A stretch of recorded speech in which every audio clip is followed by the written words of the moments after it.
మనకి ఈ ప్రభుత్వంలో ప్రతి మండలానికి మార్కెటింగ్ సెంటర్లు ప్రతి గ్రామ సంఘం చేయడానికి ఈ ప్రభుత్వం ప్రోత్సహించడం జరిగింది. గత ప్రభుత్వంలో ఒక మండలంలో ఉంటుంటే లేకపోతే లేదు. ఇప్పుడు మనకు మార్కెటింగ్ వల్ల మన మహిళలకి ప్రతి 6 నెలలకు ఒకసారి మార్కెటింగ్ చేయడం వల్ల రైతులకు దగ్గరుండి మనము రైతులలో ఇంతవరకు మార్కెటింగ్ సెంటర్ లేనప్పుడు డబ్బున్న వాళ్ళే మార్కెటింగ్ సెంటర్లలో కొనడము అట్లాంటివి జరుగుతుండే. ఇప్పుడు మన పేద మహిళలకు మనకు పేదవాళ్ళ విలువ తెలుసు కాబట్టి మన మహిళల ద్వారా చేయడం వల్ల మన మహిళలు ఫస్ట్ వాళ్ళు కొనుగోలు చేసేటప్పుడే బడుగు బలహీన వర్గాల వాళ్ళ ఈ మార్కెటింగ్లో స్టార్టింగ్లో కొనడం ద్వారా రైతులు మన పేద రైతు మహిళలందరూ ఎంతో హర్షం వ్యక్తం చేయడం జరిగింది. ఇంతకుముందు ధనికులే కొనేవాళ్ళు, మై కొనేసరికి వర్షాలు వచ్చి అవి వర్షాలలో తడిసిపోయేవి. మా పేదవాళ్ళకు ఆదుకునే వాళ్ళు ఇప్పుడు ఎవ్వరు లేకుండా మన మహిళా సంఘం నుంచి రావడం వల్ల మా పేద మహిళలందరి మార్కెటింగ్ ముందే వేయడం జరుగుతుంది. ఈ మార్కెటింగ్లో వచ్చిన లాభం వల్ల కూడా మన మహిళా సంఘాలు ఎంతో బలోపేతం కావడం జరుగుతుంది.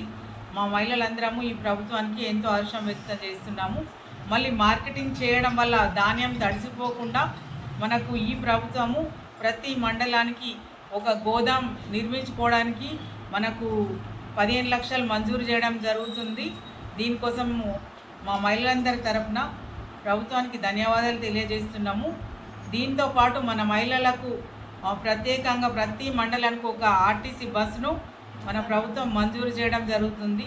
దీని ద్వారా బస్ ఎక్కిన ప్రతిసారి మా మహిళలకు మా బస్సు అనే ఒక ఆత్మవిశ్వాసము, ఒక నమ్మకము, ఎంతో నమ్మకము ఆత్మవిశ్వాసంతో మేము బస్సు కూడా కొనుక్కోగలిగినామనే ఎంతో సంతోషంగా మా మహిళలందరూ ఇట్లాంటి అన్ని కార్యక్రమాల వల్ల మా మహిళలు ఇప్పుడు చాలా సంతోషంగా ఉన్నారు. దీనితో పాటు కొత్తగా మా మహిళలు 60 సంవత్సరాల వరకు వాళ్ళు ఎందుకు సంతోషంగా ఉండాలి, 60 దాటిన వాళ్ళకు కూడా ఇప్పుడు మన సంఘాల్లో ఎంతో అవసరం అనేసి 60 పైబడిన వాళ్ళకు కూడా వృద్ధుల సంఘాలు చేయమని మన ప్రభుత్వం కోరడం జరుగుతుంది.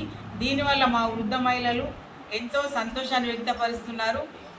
వృద్ధ మహిళలే కాకుండా వికలాంగులు ఎందుకు బయట ఉండాలని వాళ్ళతో కూడా సంఘాలు వేయాలని ఈ ప్రభుత్వము ఈ మహిళా శక్తి సంబరాల్లో ఈ కార్యక్రమాలన్నీ చేపట్టడం జరుగుతుంది.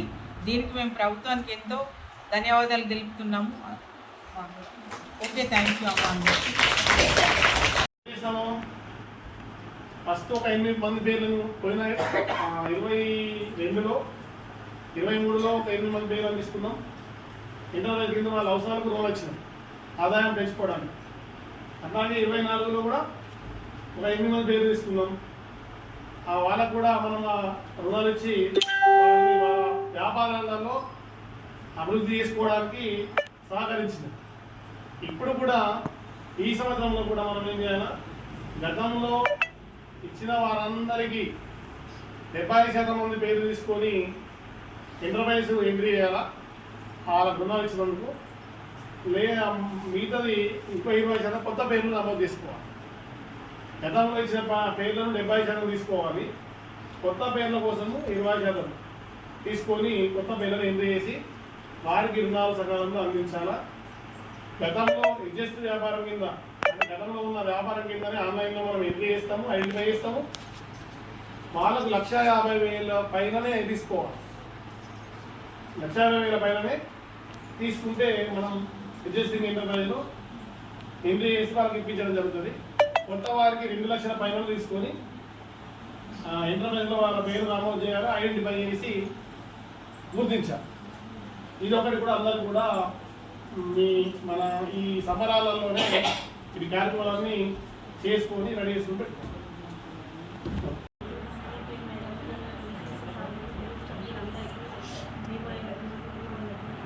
నమస్కారం, నా పేరు లత. మాది దొంకల్ గ్రామం. దొంకల్ మీమోల అధ్యక్షురాలని. మాది చిన్న కుటుంబం. మాకు రేవంత్ రెడ్డి గారు యూనిఫామ్స్ గురించి మంచి అవగాహన ఇచ్చారు. టైలర్ గురించి యూనిఫామ్స్ ఇచ్చారు. మేము టైలరింగ్ శిక్షణకు వెళ్ళినాము. యూనిఫామ్స్ మేము కుట్టినాము. 10,000 15,000 మాకు ఆదాయం దొరికింది. మాకు పని కల్పించినందుకు చాలా సంతోషం.